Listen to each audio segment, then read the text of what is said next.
చందమామ కథ చెడబుట్టాడు. ఇంచుమించుగా ఇదే స్టోరీ లైన్‌తో దాసరి నారాయణరావు గారిది ఒక మూవీ ఉంది. ఈ కథ విన్న తర్వాత మీకు ఆ సినిమా ఏంటో గుర్తొస్తే కామెంట్‌లో చెప్పండి. కథలోకి వెళ్దాం.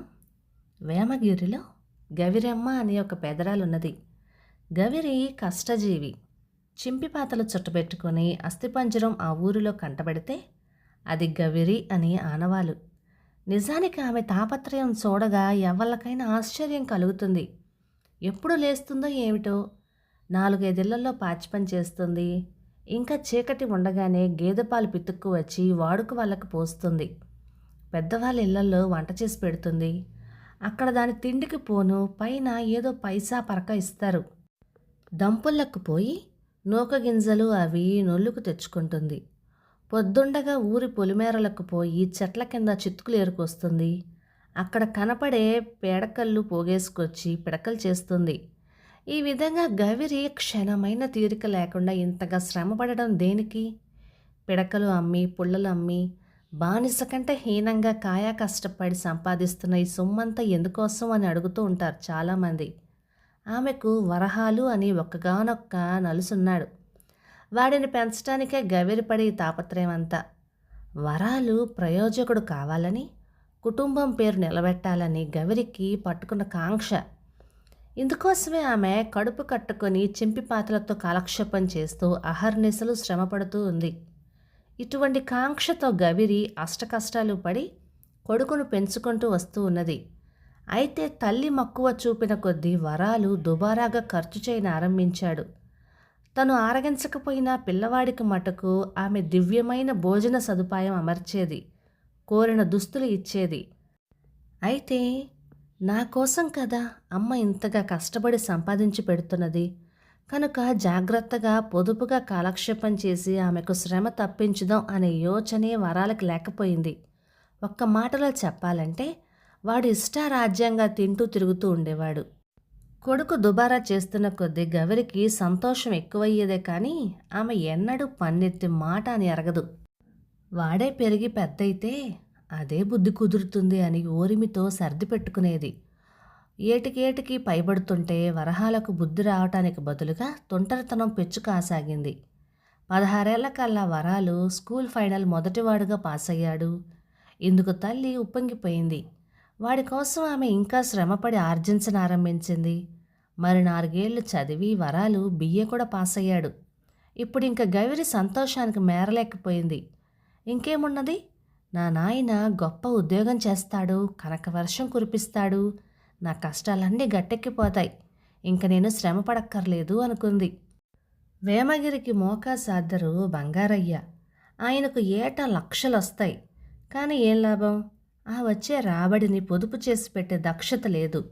అందుకని తన వ్యవహారాలు చెక్కబెట్టగల ఒక నమ్మకస్తుని చూసి పెట్టమని స్నేహితులతో చెబుతూ ఉండేవాడు. బంగారయ్యకు ప్రాణ స్నేహితుడైన రాఘవులు ఎందరినో తీసుకొచ్చి చూపాడు. ఒక్కళ్ళు బంగారయ్యకు నచ్చలేదు. అప్పుడే బిఏ పాస్ అయిన వరహాలుని కూడా చూపించాడు. వరహాలు చూడచక్కనివాడు, చురుకైనవాడు, విద్యావంతుడు, వేషభాషల వల్ల ఆకర్షించగలవాడు. ఇటువంటి వరహాలను చూసి చూడటంతోటే బంగారయ్య ముచ్చటపడ్డాడు. ఈనాటికి తగినవాడు దొరికినట్టుగా తలచి ఆయన ఎంతో సంతోషించాడు. అయితే పెద్ద ముఖాస ఒకరికి అప్పగించడం అంటే తేలిక కాదు కదా. అందుకని కుర్రవాని స్థితిగతులు తెలుసుకుందామనే ఉద్దేశంతో స్వయంగా వాళ్ళింటికి బయలుదేరాడు బంగారయ్య. దిక్కులేని పక్షి అయిన గవిరి గుమ్మంలో పిడకలు చరుస్తూ ఉంది. వచ్చిన మనిషిని చూడగానే బాబూ వరాలు అని కేకవేసింది. వరాలు టకటకలాడుతూ యువతలకి వచ్చి బంగారయ్యను గదిలోకి తీసుకుని వెళ్ళాడు. ఆ గదిలో ఏర్పాట్లన్నీ దొరల బంగళాలలో ఉండేలాగా ఉన్నాయి.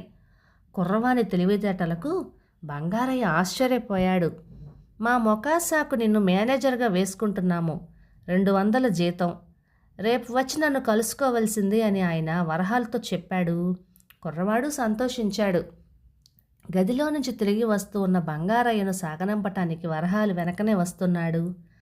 అస్థిపంజరంలాగా ఉండి కాయా కష్టం పడుతూ ఉన్న గవిరికేసి వేలిపెట్టి చూపుతూ, ఈమె ఎవరు పాపం అని అడిగాడు బంగారయ్య. ఆ స్థితిలో ఉన్న ఆమె తన తల్లి అని అనటానికి నోరు రాలేదు వరహాలకి.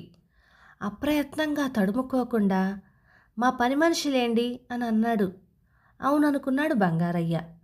మరునాడు మళ్ళీ బంగారయ్య వద్దకు రాఘవులు వచ్చాడు. బంగారయ్య తను చేసిన పని చెప్పేసరికి రాఘవులు ఎంతో మెచ్చుకున్నాడు. చేయవలసిన పనే చేశారు. తమ ముఖాసా చూడటానికి వరహాలే తగిన మనిషి. పాపం వాడి తల్లి గవిరి కష్టాలు ఈనాటికి గట్టెక్కినాయి కదా అని నాకు సంతోషంగా ఉన్నది అన్నాడు. ఏదో జ్ఞాపకం వచ్చినట్టు గభీమని లేచాడు బంగారయ్య. ఎవరు? అతని తల్లి గవిరా? ఆమె ఎక్కడ ఉన్నది? ఒకసారి వెళ్ళి చూసి వస్తే బాగుండునే అనే ఆత్రంతో అడిగాడు. ఎవరేమిటి? అస్తమానం పిడకలు చరుచుకుంటూ గుమ్మంలోనే ఉంటుంది.